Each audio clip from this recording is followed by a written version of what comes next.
रात को सभी लोग खाना खा रहे थे। रिया, जो कि बहुत देर से अपने कमरे में फोन पर लगी थी, उसे सभी लोग खाना खाने के लिए बार बार बुला रहे थे, लेकिन उसे किसी बात का कोई भी फर्क नहीं पड़ रहा था। तभी उसकी सास उससे बोलती है, अरे बहू, कब खाना खाएगी? हर एक चीज का टाइम होता है। रात के 9 बज चुके हैं। आखिर कब खाना खाना है तुझे? घर में और भी काम है। माँ जी, आप खाना खा लो, मेरी टेंशन मत लो, मैं भी खाना खा लूंगी, बर्तन भी धो दूंगी। आप खाना खाकर अपने कमरे में चले जाओ। बेटा, सब एक साथ खाना खाते हैं तो अच्छा लगता है ना। हम लोग कब से तेरा वेट कर रहे हैं और एक तू है कि हमें नजरअंदाज कर रही है। कोई बात है तो मुझे बता दे।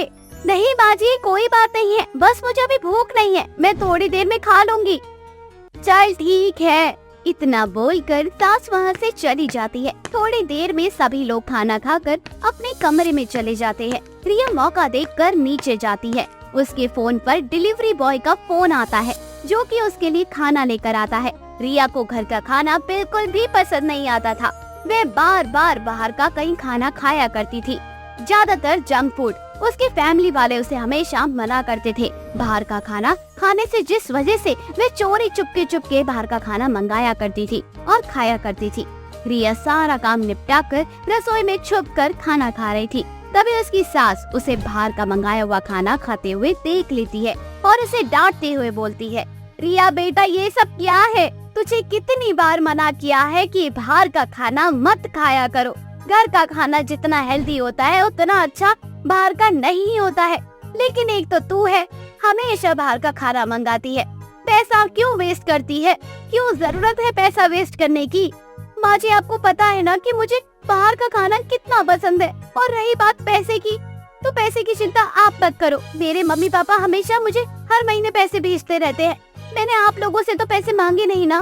मैं अपने मम्मी पापा के पैसों से बाहर का खाना मंगा कर खा रही हूँ। बेटा, अगर तेरी मम्मी पापा तुझे पैसे दे रहे हैं तो उन पैसों को अच्छे काम में लगाना।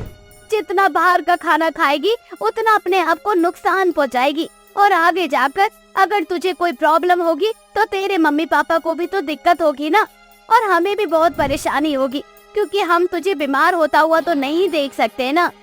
देखो माँ जी, इस दुनिया में हर कोई बाहर का खाना खाता है। अगर इतना ही बीमारी होती ना तो ये बाहर का खाना जैसे जोमैटो, स्विगी, ये सब तो बंद ही हो जाते ना। इनका कोई मतलब ही नहीं बनता। और आप ना फालतू की बातें मत सोचो, कुछ नहीं होगा मुझे। सासू माँ के लाख समझाने के बाद भी रिया को कुछ समझ में नहीं आता। रिया बार बार बाहर का खाना खाने का मौका ढूंढा करती। ऐसे ही एक दिन रिया की फ्रेंड मोनिका उसे कॉल करती है और कहती है, अरे रिया, जब से तेरी शादी हुई है तब से तो तूने हमसे बातचीत करना ही बंद कर दिया है। कंजूस, अपनी शादी की पार्टी भी नहीं दी तूने। हमें तो कम से कम अब दे दे पार्टी।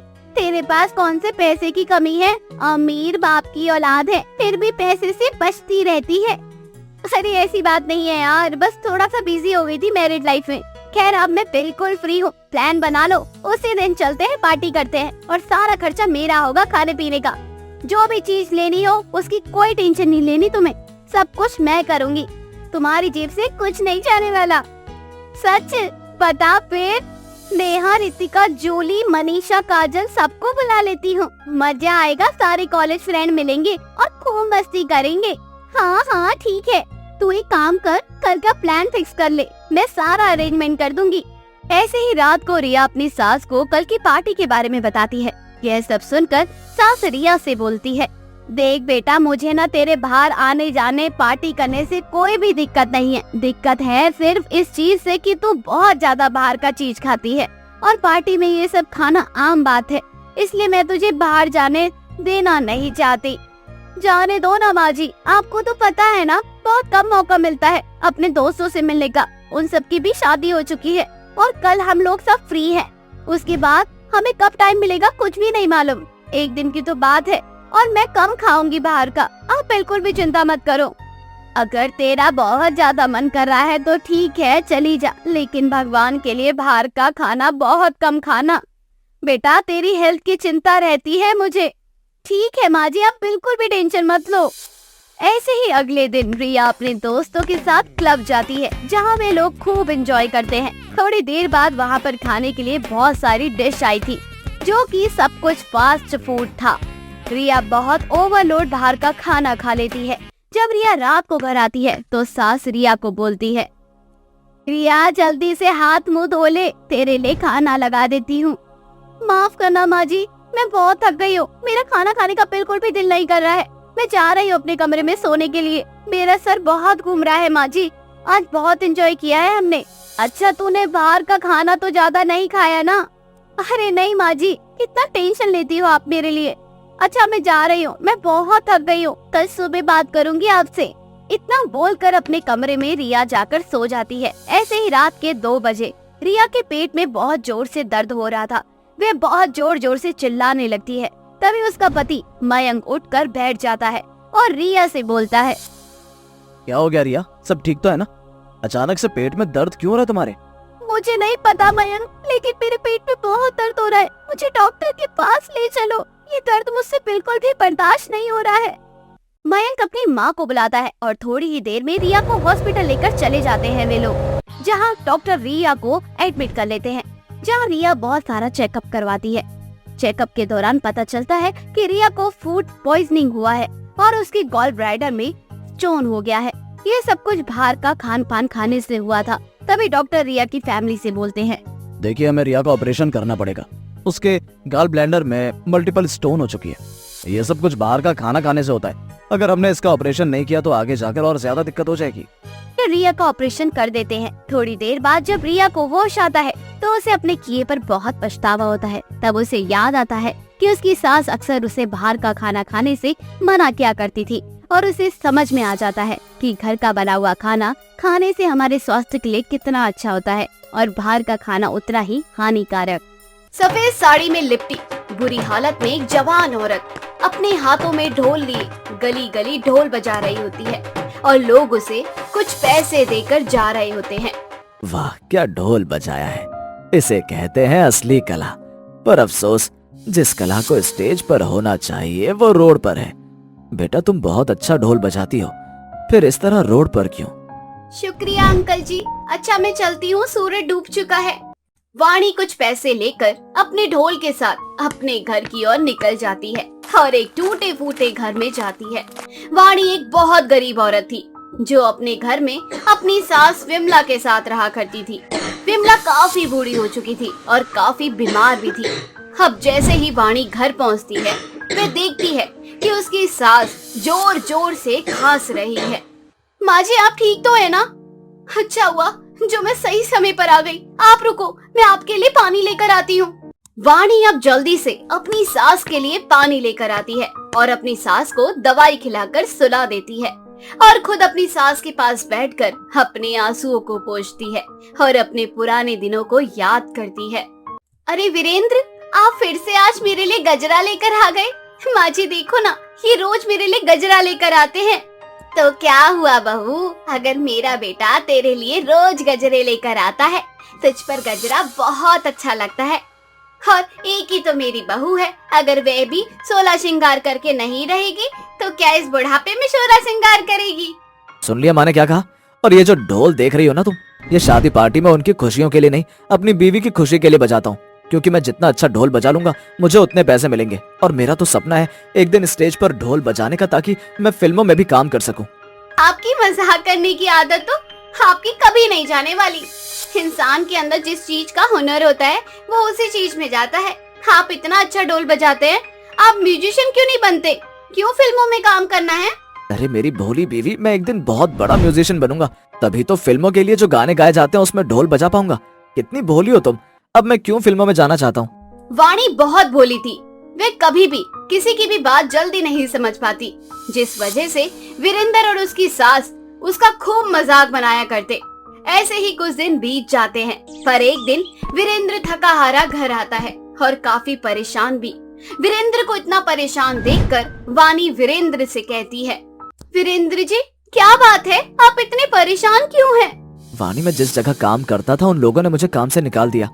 पर क्यों? आप तो कितना अच्छा ढोल बजाते हैं, फिर वे ढोल वाले आपको क्यों निकाल रहे हैं? कुछ तो बात हुई होगी ना? मैं कुछ नहीं जानता वाणी, और मुझे समझ भी नहीं आ रहा क्या करूं। कहीं और काम भी नहीं मिल रहा। आज पूरा दिन मैं काम ढूंढने में लगा था, हर जगह वैकेंसी फुल है और जिस तरीके से ढोलकी की कमी हो रही है लग रहा है कि हम ढोल वालों का तो करियर बर्बाद ही हो जाएगा। वीरेंद्र अकेला था, अपने घर में कमाने वाला। अगर वीरेंद्र काम नहीं करता तो उनकी रोजी रोटी चल पानी भी मुश्किल थी। इसलिए खबर सुनकर वानी भी काफी परेशान हो जाती है। पर वानी और वीरेंद्र इस बारे में विमला को कुछ पता नहीं चलने देते और सारी परेशानी खुद ही झेलते हैं। समय यूं ही बीतता है, पर वीरेंद्र को कहीं काम नहीं मिलता। और एक दिन वाणी अपने पति वीरेंद्र से कहती है, सुनिए जी। वीरेंद्र वाणी को ढोल बजाना सिखाता है। बहुत जल्द वाणी वीरेंद्र की तरह ढोल बजाना सीख जाती है और एक दिन दोनों पति पत्नी ढोल बजाने के लिए गली गली जाते हैं और एक मंदिर के बाहर ढोल बजाते हैं। उन दोनों का ढोल वहाँ खड़े सभी लोगों को बहुत पसंद आता है और सभी तालियां बजाते हैं, साथ ही उन्हें कुछ पैसे भी देते हैं। शाम को जब वीरेंद्र वाणी के साथ घर आता है तो वाणी अपने पति से कहती है, देखा, इस ढोल की वजह से पहले ही दिन हमारी कितनी कमाई हुई है। मैंने आपसे कहा था ना, नौकरी के भरोसे मत रहो। देखो, अगर इसी तरह से हम काम करते रहे तो एक दिन हम अपना खुद का ढोल बिजनेस खोल लेंगे, फिर हम भी लोगों को अपने पास काम पर रख लेंगे। हाँ वानी, वो दिन भी बहुत जल्द आएगा, पर मुझे माफ करना, मेरी वजह से तुम्हें मेरे साथ धूप में इस ढोल को लेकर घूमना पड़ता है। मैं आपकी पत्नी हूँ, मैं आपके साथ कहीं भी जा सकती हूँ। अब वाणी और वीरेंद्र की जिंदगी में सब सही चल रहा था, पर कहते हैं ना, खुशियों को बहुत जल्द नजर लगती है। एक दिन वाणी वीरेंद्र के साथ ढोल बजाने के लिए बाहर जाती है और तभी एक दुर्घटना में वीरेंद्र की मौत हो जाती है। वीरेंद्र की मौत होने के बाद विमला को सारा सच पता चलता है कि किस सिचुएशन से उसके बहू बेटे गुजर रहे थे, जिसके बाद विमला भी सदमे में चली जाती है। माँ जी, ये सब कुछ मेरी वजह से हुआ है। मैंने आपको कुछ नहीं बताया और आप ये सदमा बर्दाश्त नहीं कर सकी, पर मैं आपसे वादा करती हूँ, मैं आपको कुछ नहीं होने दूंगी और अपने पति के सपने को भी पूरा करूंगी। इतना बोलकर वाणी भी सो जाती है और अगले दिन फिर से अपना ढोल लेकर ढोल बजाने के लिए निकल जाती है और एक जगह अकेली बैठकर ढोल बजा रही होती है। तभी सर पर पगड़ी और तन पर नए कपड़े पहना एक लड़का उसके पास आता है और हाँफते हुए उससे कहता है, मैडम, आप बहुत अच्छा ढोल बजाती हैं, क्या आप मेरी एक मदद कर सकती हैं? मेरे घर वालों ने मुझे पैसे दिए थे फूल रखने के लिए, पर मैं ढोल वालों को बुलाने भूल गया। अब पूरा घर मेरे ऊपर चढ़ा हुआ है। आज मेरे भाई की शादी है, आपको सिर्फ 2 घंटे ढोल बजाना है। मैं आपको इसकी मुंह मांगी रकम दूंगा, प्लीज 2 घंटे ढोल बजा दीजिए। हाँ हाँ, क्यों नहीं, मुझे हर तरह का ढोल बजाना आता है। भला इतनी अच्छी अपॉर्चुनिटी वाणी कैसे छोड़ सकती है? जब से वीरेंद्र की मृत्यु हुई थी तब से वाणी के लिए घर चला पाना मुश्किल हो रहा था और ये पहली बार था जब वे खुद काम वाणी के पास चल कर आया था। इसलिए वाणी उस लड़के के साथ उसके घर आती है, जहाँ वह काफी देर तक ढोल बजाती है। उसके ढोल पर सबके कदम अपने आप थिरकने लगते हैं और सब काफी देर तक डांस करते हैं। उसी शादी में एक बहुत बड़ा आदमी होता है जो वाणी से कहता है, बहन, तुम्हारी कितनी कम उम्र है। तुम्हारी सफेद साड़ी और ऐसी हालत देखकर साफ पता चलता है कि तुम गरीबी और लाचार हो, पर फिर भी भगवान ने तुम्हें एक इतना अच्छा टैलेंट दिया है, तुम इसका इस्तेमाल क्यों नहीं करती? साहब, गरीब लोगों के टैलेंट की कोई कदर नहीं होती और अपना टैलेंट दिखाने के लिए भी जेब में पैसा होना चाहिए और मेरे पास मेरे इस ढोल के अलावा कुछ नहीं है। तुम फिक्र मत करो, मैं तुम्हें एक अपॉर्चुनिटी दूंगा। इतना बोलकर वह आदमी वाणी को एक बड़े से म्यूजिशियन में ले जाता है और उसे वहाँ काम दिलवा देता है, जहाँ वाणी वहाँ आए सभी बच्चों को ढोल बजाना सिखाती है और इस तरह से वाणी एक टीचर बन जाती है जो लोगों को ढोल बजाने की क्लास दिया करती है।